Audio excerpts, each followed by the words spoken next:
Don't pick up the phone, you know he's only calling 'cause he's drunk and alone too. Don't let him in, no, I said pick him out again free. Don't be a friend, you know you're gonna wake up in his bed in the morning. Ya, perkenalkan nama saya Alfrida Teresia Manua, NIM 877526962, Prodi S1 PGSD, Pokja Rida Negawo Nias.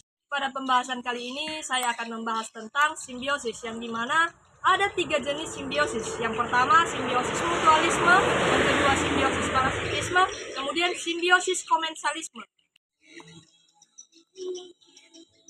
Baik teman-teman, di sini ada salah satu contoh simbiosis komensalisme, yang dimana tanaman patu menempel pada batang tanaman atau pohon alpukat. Hubungan ini dimana tanaman paku akan menempel pada tanaman batang pokat untuk mendapatkan sumber energi, sumber makanan, dan cahaya sinar matahari. Sedangkan tanaman atau batang pokat tidak merasa dirugikan ataupun diuntungkan.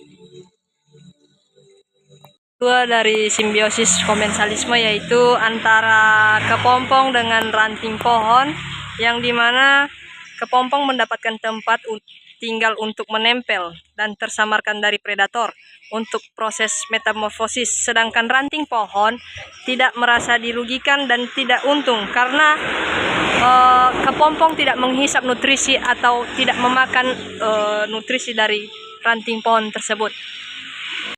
Pada contoh kedua simbiosis parasitisme, saya mengambil hubungan antara cabai dengan ulat.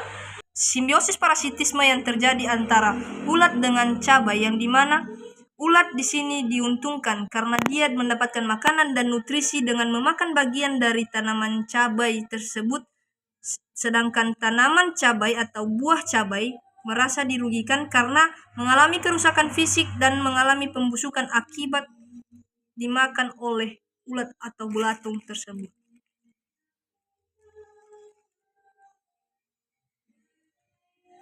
Pada hubungan simbiosis parasitisme, saya mengambil contoh yaitu anjing dan kutu.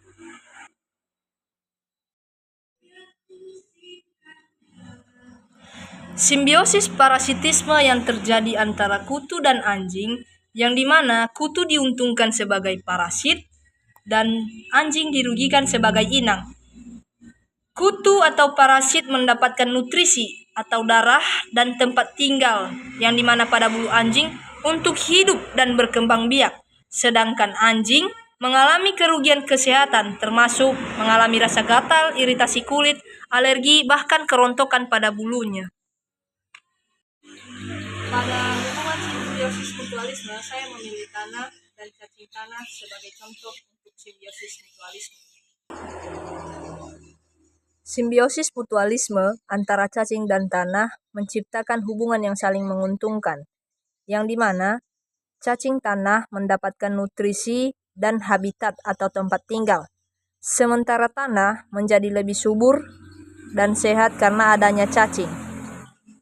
Cacing tanah menguraikan bahan organik melalui kotorannya dan melepaskan nutrisi penting yang akan tersedia bagi tanaman, sementara tanah menyediakan makanan dan perlindungan bagi cacing sebagai tempat tinggal cacing.